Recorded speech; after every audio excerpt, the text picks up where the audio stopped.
Hello friends, welcome back. मैं हूं Mahesh Gurjar, IT animation end game programming trainer. देखिए, जब हम मॉडलिंग करते हैं तो बहुत सारे ऐसे ऑप्शंस होते हैं, बहुत सारे ऐसे कमांड्स होते हैं और बहुत सारे ऐसे टूल्स हैं जो जनरली यूज होते ही होते हैं। तो ऐसे जनरली यूज में आने वाले कमांड्स, टूल्स एंड ऑप्शंस का एक अलग से टैब बना के दिया है। उस टैब को हम बोलते हैं मॉडलिंग टूलकिट। तो मॉडलिंग टूलकिट कहाँ से हम ओपन कर सकते हैं? देखिए, ये राइट साइड के अंदर ये जो टैब है, ये मॉडलिंग टूलकिट का टैब है। तो उसके ऊपर आप क्लिक करोगे, मॉडलिंग टूलकिट ओपन हो जाएगा। अब इसके अंदर जो ऑप्शंस है वो मोस्टली यूजफुल ऑप्शन है। तो मॉडलिंग करते वक्त आपका मॉडलिंग टूलकिट का टैब हमेशा ओपन ही रहना चाहिए। इसके हेडिंग को ड्रैग करके आप विंडो को अलग भी कर सकते हो।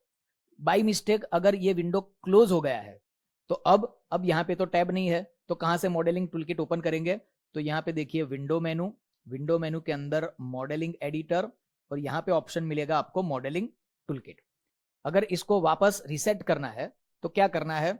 ऊपर देखिए, आपको ये वर्कस्पेस का एक ऑप्शन दिया है। तो यहाँ पे वर्कस्पेस के ड्रॉप डाउन लिस्ट के ऊपर क्लिक करो और नीचे ऑप्शन है रिसेट करंट वर्कस्पेस। तो ये सब रिसेट हो जाएगा। इसमें से कुछ ऑप्शंस आज के सेशन में हम समझते हैं। यहाँ पे फर्स्ट ऑप्शन देखो और सबके आइकॉन की डिजाइन देखो, वहां से पता चल जाएगा आपको। तो फर्स्ट आइकॉन देखो, पूरा ऑब्जेक्ट है। फिर सेकंड आइकॉन में देखे, अलग अलग वर्टेक्स का आइकॉन है, यहाँ पे एज का आइकॉन है, यहाँ पे फेस का आइकॉन है। तो फर्स्ट 4 ऑप्शन को हम चेक करते हैं। यहां से मैं ले लेता हूं एक स्फीयर, इसको स्केल अप करते हैं, मतलब R and universal scaling. Move के लिए डब्ल्यू, थोड़ा मूव भी कर देते हैं। एक और ऑब्जेक्ट क्रिएट करते हैं, क्यूब, इसको भी स्केल अप करते हैं। एक और ऑब्जेक्ट क्रिएट करते हैं, प्लेन, इसको मूव करते हैं, स्केल भी करते हैं। ओके। अब क्या है, इस ग्रिड को हम हाइड कर देते हैं। तो ग्रिड को हाइड करने के लिए यहाँ पे ऑप्शन है हमारे पास, ये ग्रिड का जो आइकॉन है इसके ऊपर एक बार क्लिक कर दीजिए। क्लियर? चलो, अब क्या है, ये देखिए फर्स्ट आइकॉन है पूरा ऑब्जेक्ट है, मतलब ऑब्जेक्ट सिलेक्शन मोड है। तो कोई भी ऑब्जेक्ट के ऊपर क्लिक करेंगे तो पूरा ऑब्जेक्ट सिलेक्ट हो जाएगा। नॉर्मली हम क्या करते हैं, ऑब्जेक्ट में से कोई कंपोनेंट मोड में जाना है तो क्या करते हैं, ऑब्जेक्ट के ऊपर राइट क्लिक करते हैं, और राइट क्लिक के अंदर यहाँ पे ऑप्शन मिलते हैं हमें वर्टेक्स, एज, फेस, और एक ऑप्शन ये भी है मल्टी। मल्टी का मतलब क्या होता है, मल्टीपल कंपोनेंट सिलेक्ट कर सकते हैं। तो देखो, वर्टेक्स सिलेक्ट करना हो तो वो भी सिलेक्ट कर सकते हैं, एज सिलेक्ट करना हो तो एज भी सिलेक्ट कर सकते हैं, और फेस सिलेक्ट करना हो तो फेस भी सिलेक्ट कर सकते हैं। वापस ऑब्जेक्ट मोड में चले जाते हैं।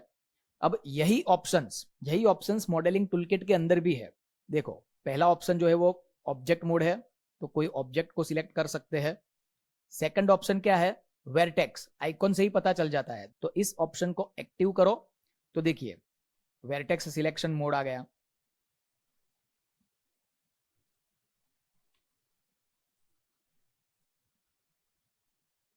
क्लियर? नेक्स्ट ऑप्शन क्या है, आइकॉन से पता चलेगा ये एज, तो एज सिलेक्शन मोड, हम कोई भी एज सिलेक्ट कर सकते हैं।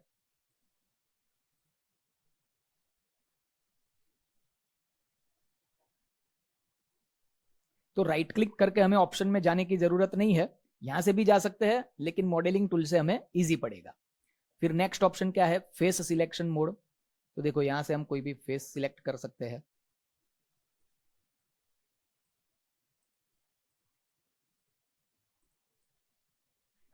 फिर लास्ट ऑप्शन जो है, इसका नाम है यूवी। ऑलरेडी मैं बता चुका हूं कि यूवी का कॉन्सेप्ट जब हम टेक्सचरिंग के पोर्शन में आएंगे तब डिटेल में देखेंगे, लेकिन इसको एक बार एक्टिव करके चेक करते हैं। तो देखिए, ये जो कलर टोन है, वर्टेक्स के अंदर ब्राउन कलर जो दिखता है वो यूवी का कलर टोन है, और जब वर्टेक्स सिलेक्शन मोड होता है तो पिंक कलर का टोन आता है। ठीक है? यहां पे देखिए ऊपर एक मल्टी कंपोनेंट करके बटन दिया है, तो मल्टी कंपोनेंट सिलेक्शन की फैसिलिटी होगी, उसके ऊपर क्लिक कर दो। तो देखो, तीनों 3 कंपोनेंट सिलेक्ट हो चुके हैं। तो अब हम कोई भी कंपोनेंट सिलेक्ट कर सकते हैं, एज भी सिलेक्ट कर सकते हैं, फेस भी सिलेक्ट कर सकते हैं। क्लियर? चलो, अब क्या करना है, इतने ऑप्शंस को अभी छोड़ देते हैं। नेक्स्ट में है सिमेट्री। तो सिमेट्री में क्या है, अभी ऑफ। एरो के ऊपर क्लिक करो, यहाँ पे अलग अलग ऑप्शन मिलेगा आपको, object X, object Y, object Z. World X, world Y, world Z. मतलब सपोज मैं यहां से ये करता हूं ऑब्जेक्ट एक्स, तो ऑब्जेक्ट के डायरेक्शन में सेंटर पॉइंट से एक्स डायरेक्शन में दोनों तरफ अगर कुछ सिलेक्शन करना है उसको बोलते हैं हम सिमेट्री। ठीक है, यहां से मैं सिलेक्ट कर लेता हूं ऑब्जेक्ट एक्स, मतलब एक्स डायरेक्शन में सिमेट्रिकल कंपोनेंट्स सिलेक्ट होंगे। अभी हमारा सिलेक्शन मोड कौन सा है? Object mode. तो ऑब्जेक्ट मोड में कोई सिमेट्री नहीं होती है, कंपोनेंट में सिमेट्रिकल मिलता है हमें। तो यहां से मैं सिलेक्ट करता हूं वर्टेक्स मोड। अब देखो, इसको सिलेक्ट करके टॉप व्यू में जाते हैं। टॉप व्यू में कैसे जाते हैं? स्पेस प्रेस करो, ये टॉप व्यू है, तो टॉप व्यू के एरिया में कर्सर रख के फिर से स्पेस प्रेस कर दो। अब देखो, कोई भी वर्टेक्स को सिलेक्ट करो, हिंट भी मिलता है आपको। जैसे ही कोई भी कर्सर के ऊपर आपका माउस जाता है तो देखिए इसके एक्स डायरेक्शन में भी ये हमें हिंट मिलता है। तो सिमेट्रिकल कंपोनेंट अगर सिलेक्ट करना है तो आपको ये ऑप्शन टिक करना है। जेड डायरेक्शन में सिमेट्री ऑन करते हैं तो ऑब्जेक्ट जेड, देखिए एजिस में भी कर सकते हैं। एजिस को सिलेक्ट करो, यहां पे देखिए ये एज जेड डायरेक्शन में, एक्स डायरेक्शन में चेक करो, कोई भी ऑब्जेक्ट के ऊपर इसको सिलेक्ट किया तो ये दोनों एज सिलेक्ट हो गई। यहाँ पे व्यू पोर्ट में जाते हैं, ये देखिए ये एजिस और ये एजिस। ठीक है, अब फेस मोड को भी सिलेक्ट करके चेक करते हैं। तो देखिए ये फेस सिलेक्ट करेंगे तो इसका सिमेट्रिकल फेस भी ऑटोमेटिकली सिलेक्ट हो जाएगा।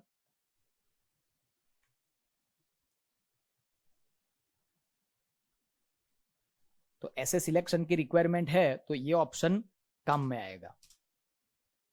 फिर नेक्स्ट में क्या है? सिलेक्शन कंस्ट्रेंट, मतलब स्पेसिफिक चीज सिलेक्ट करनी है, बाकी कुछ सिलेक्ट नहीं होना चाहिए। तो ये कंस्ट्रेंट के अंदर ऑप्शन है। तो अभी कोई कंस्ट्रेंट नहीं है, ऑफ है।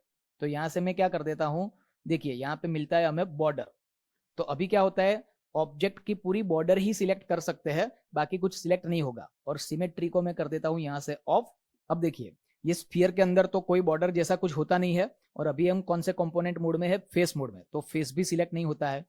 इसको सिलेक्ट करके चेक करते हैं, फेस भी सिलेक्ट नहीं होता। यहाँ पे देखो ये फेस की पूरी बॉर्डर है, तो फेस की बॉर्डर सिलेक्ट होती है, बीच वाले फेस सिलेक्ट नहीं होंगे। देखो ऐसा वर्टेक्स मोड में भी कर सकते हैं, एज मोड में भी कर सकते हैं। ये एज मोड को सिलेक्ट करते हैं तो देखो ये बॉर्डर वाली पूरी एजेस सिलेक्ट होगी, बीच में कोई भी एज सिलेक्ट नहीं होगी। यहाँ पे भी कोई बॉर्डर नहीं है। वर्टेक्स को सिलेक्ट करते हैं, यहाँ पे देखिए ये पूरे पूरे बॉर्डर के वर्टेक्स सिलेक्ट होंगे, सेंटर वाले कोई सिलेक्ट नहीं होंगे। यहाँ पे भी कोई बॉर्डर जैसा कुछ कॉन्सेप्ट नहीं है।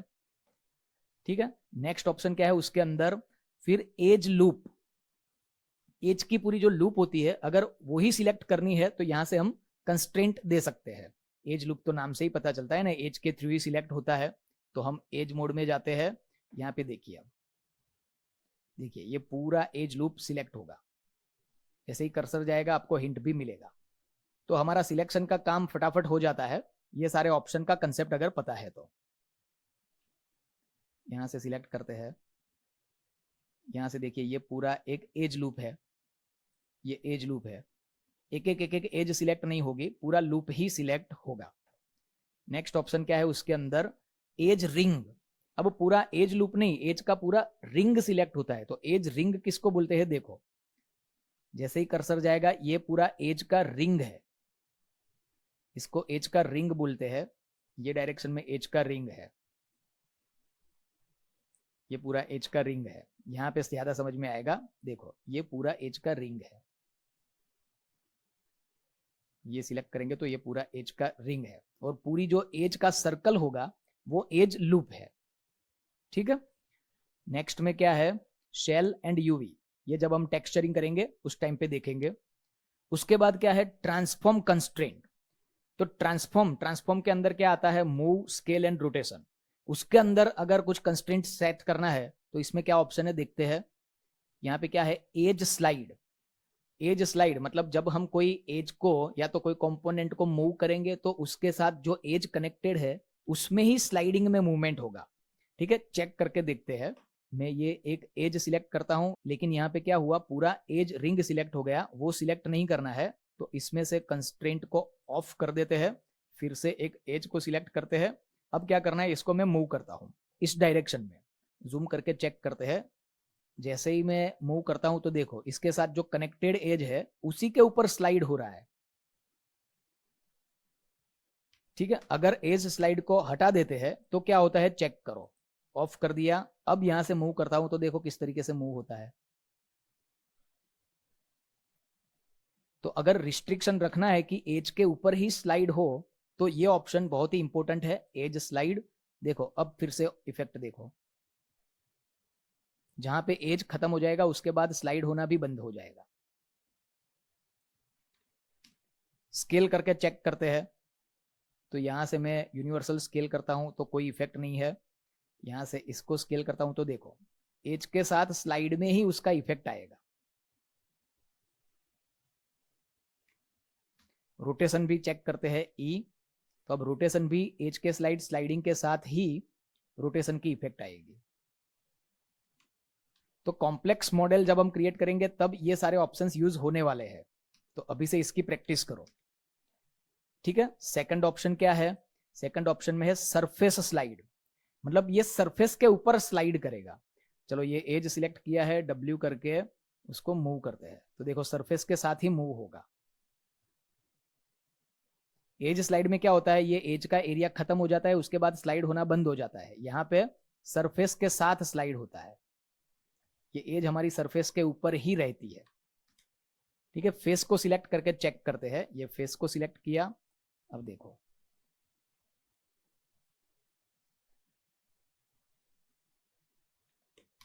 और विदाउट कंस्ट्रेंट क्या होता है देखो, तो फेस के साथ या तो एज के साथ स्लाइडिंग नहीं होता है। क्लियर। चलो नेक्स्ट ऑप्शन क्या है, नेक्स्ट ऑप्शन है हमारा सॉफ्ट सिलेक्शन। अब सॉफ्ट सिलेक्शन का जो शॉर्टकट है वो बी है। सॉफ्ट सिलेक्शन का मतलब क्या, तो बाय डिफॉल्ट जो हम सिलेक्ट करते हैं कोई भी कंपोनेंट को वो हार्ड सिलेक्शन होता है, और हार्ड सिलेक्शन में कैसे इफेक्ट मिलता है वो चेक करते हैं। तो सबसे पहले मैं वेर्टेक्स मोड को एक्टिव कर लेता हूं, यहां से टॉप का वेर्टेक्स सिलेक्ट करता हूं। अब क्या करता हूं, इसको मैं मूव करता हूं। तो देखिए ये जब मैंने वेर्टेक्स को मूव किया तो इसके साथ कनेक्टेड एजिस एंड फेसिस एकदम हार्ड तरीके से उसके साथ मूव हुए हैं। इसको हम सॉफ्ट तरीके से भी मूव कर सकते हैं, कैसे करते हैं वो देखते हैं। अंडू कर देता हूं, यहां से एक सैंपल चेक करते हैं। इसके सेंटर का कोई भी वेर्टेक्स सिलेक्ट कर लेता हूं। अभी क्या है, हार्ड सिलेक्शन है। इसको मूव करते हैं तो देखिए एकदम हार्ड तरीके से इसके साथ एजिस एंड फेसिस का मूवमेंट हुआ है। अब सॉफ्ट करने के लिए सॉफ्ट सिलेक्शन को ऑन करना है, तो सॉफ्ट सिलेक्शन का एरो क्लिक करो, यहाँ पे सॉफ्ट सिलेक्शन का चेकबॉक्स है उसको टिक कर दो, शॉर्टकट है बी, बी को प्रेस कर दो। तो देखिए इसके विजुअल से भी पता चलता है कुछ अलग तरीके से सिलेक्ट हुआ है। और यहाँ पे सॉफ्ट सिलेक्ट में देखो टिक मार्क हो चुका है, फिर से बी प्रेस कर दो तो सॉफ्ट सिलेक्शन ऑफ हो जाएगा। अब देखिए जैसे ही सॉफ्ट सिलेक्शन करते हैं तो इसके अंदर कलर टोन देखो, ये येलो टोन है, जितना भी येलो टोन है उसके अंदर ज्यादा सॉफ्ट इफेक्ट आएगी। फिर जैसे जैसे एरिया दूर होता जाएगा सॉफ्ट सिलेक्शन की इफेक्ट धीरे धीरे कम होती जाएगी। तो इसको मूव करके देखते हैं क्या होता है, देखो तो देखिए एकदम हार्ड तरीके से मूव नहीं हुआ, उसके साथ जो कनेक्टेड एजिस एंड फेसिस थे उसका सॉफ्ट मूवमेंट हुआ है। अंडू कर देता हूं। अब इसके साथ जो अफेक्टेड एरिया है उस एरिया की रेंज भी हम प्लस माइनस कर सकते हैं। कैसे कर सकते हैं, तो बी को प्रेस एंड होल्ड करके रखो, देन मिडल माउस बटन को प्रेस एंड होल्ड करके रखो एंड माउस को ड्रैग करो। तो ये जो सर्कुलर एरिया है उससे आप रेंज को प्लस और माइनस कर सकते हो। सपोज मैं इतना रेंज रखता हूं, it's okay. Clear. Same example हम इस स्फीयर के ऊपर करते हैं। तो देखिए सॉफ्ट सिलेक्शन का इफेक्ट चालू है, बी प्रेस कर देता हूं तो ऑफ, हार्ड। अब फिर से बी प्रेस करता हूं, सॉफ्ट सिलेक्शन एरिया को प्लस करते हैं तो B press and hold, then middle mouse button press and hold and mouse drag. इतना इफेक्ट चाहिए, इसको थोड़ा ऊपर कर लेते हैं, फ्रंट व्यू में देखते हैं। ऑब्जेक्ट मोड एक्टिव कर लेते हैं। तो देखिए इस तरीके से हम सॉफ्ट सिलेक्शन का इफेक्ट ले सकते हैं। तो फ्रेंड्स इतने ऑप्शन की प्रैक्टिस कर लीजिए, मिलते हैं नेक्स्ट सेशन में।